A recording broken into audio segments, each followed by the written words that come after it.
मधुसूदन श्री कृष्ण से युधिष्ठिर ने कहा, श्रावण शुक्ल एकादशी का क्या नाम है, इसका व्रत करने की विधि और इसका महात्म्य कृपा कहिए। श्री कृष्ण जी बोले, हे राजन, श्रावण शुक्ल एकादशी का नाम पुत्रदा एकादशी है। इस संबंध में एक कथा मैं आपको सुनाता हूँ। द्वापर युग के आरंभ में महीमती नगरी के राजा महीजीत पुत्रहीन होने के कारण बहुत दुखी रहते थे। राजा को राज्य सुख नहीं पाता था। जिसके संतान न हो उसके लिए यह लोक और परलोक दोनों दुखदायक होते हैं। पुत्र सुख की प्राप्ति के लिए राजा ने अनेक उपाय किए, परंतु राजा को पुत्र की प्राप्ति नहीं हुई।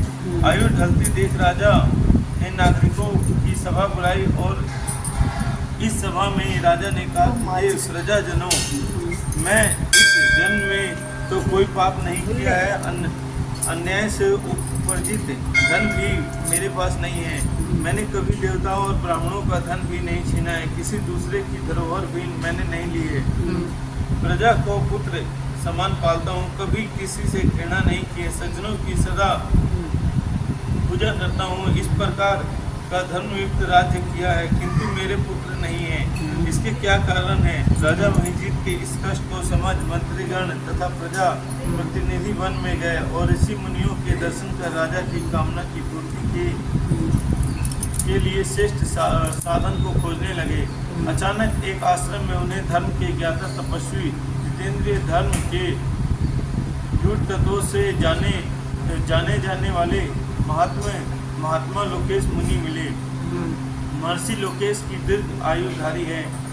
पूर्ण कल्प के व्यतीत होने पर ही उनका एक रोम गिरता है। ऋषि को प्रणाम कर राजा पुरुष उनके सामने बैठ गए। मुनि ने इस राजपुरुषों के आने का कारण पूछा और विश्वास दिलाया कि वे सबके हित का प्रयत्न करेंगे। लोकेश इसी के ऐसे वचन सुनकर राजा पुरुषों में प्रमुख ने निवेदन किया कि हे महर्षि महिष्मती पुरी के धर्मात्मा नरेश महीजीत पुत्र के समान प्रजा का पालन करते हैं, फिर भी वो पुत्रहीन है। इसका क्या कारण है? उनके दुख से हम सब दुखी हैं। हमें विश्वास है कि हमारा यह संकट आपकी कृपा से अवश्य ही दूर हो जाएगा। अब आप कृपा कर राजा के घर पुत्र होने का उपाय बताएं। ऋषि ने थोड़ी देर के लिए अपने नेत्र बंद किए और राजा के पूर्व जन्म का वृतांत जाना। राजा महीजीत पूर्व जन्म में एक निर्धन वैश्य थे। उन्होंने अनेक झूठ सच बोला। सामान बेचने और खरीदने के लिए इन्हें गांव-गांव भटकना पड़ा। एक समय ज्येष्ठ मास के शुक्ल पक्ष एकादशी को उन्हें कुछ भी खाने पीने को नहीं मिला, जल भी नहीं। द्वादशी के दिन मध्य काल तक भी वह भूखे प्यासे एक जलाशय पर जाकर जल पीने को झुके। उसी स्थान पर एक प्यासी गो जल पी रही थी। उसी प्यासी गो को जल पीने से वैश्य ने हटा दिया, स्वयं जल पी लिया। व्रत प्रभाव से उस जन्म में निर्धन वैश्य अब राजा बने, फिर भी आज वह दुखी है। एकादशी के दिन भूखा रहने पर तो वह वैश्य राजा बन गए, परंतु प्यासी गो का जल पीने से हटाने से पुत्र न होने का दुख भोग रहे हैं। ऐसा सुनकर राजपुरुषों ने प्रायश्चित पूछा और कहा कि इस पाप को नष्ट हो जाए ऐसा कोई उपाय बताइए।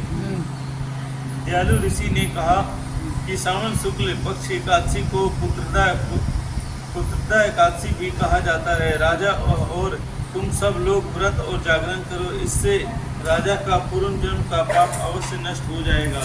राजा को पुत्र की प्राप्ति होगी। लोमस ऋषि के ऐसे वचन सुनकर राजपुरुष नगर को वापस लौटे। जब श्रावण शुक्ल की एकादशी आई तो लोमस ऋषि की आज्ञा अनुसार राजा सहित सब राजपुरुषों और प्रजा ने पुत्रदा एकादशी का व्रत तथा जागरण किया। व्रत की पूर्ति कर भगवान विष्णु से प्रार्थना की कि इस पुत्रदा एकादशी का पुण्य राजा को मिले। पुण्य के प्रभाव से रानी ने गर्भ धारण किया और स्वयं समय होने पर उसके एक पुत्र उत्पन्न हुआ। श्री कृष्ण बोले, हे राजन, श्रावण शुक्ल एकादशी को पुत्रदा एकादशी कहा जाता है। संतान के सुख की इच्छा रखने वाले इस व्रत को भगवान विष्णु के प्रति श्रद्धा पूर्ण रखकर विधि विधान से करें।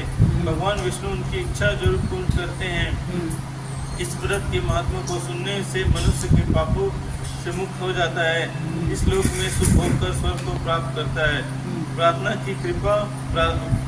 प्रार्थना प्रभु की कृपा दिलाती है। प्रभु कृपालु हो जाए तो कुछ भी संभव हो सकता है। बोलिए ग्यास माता की जय।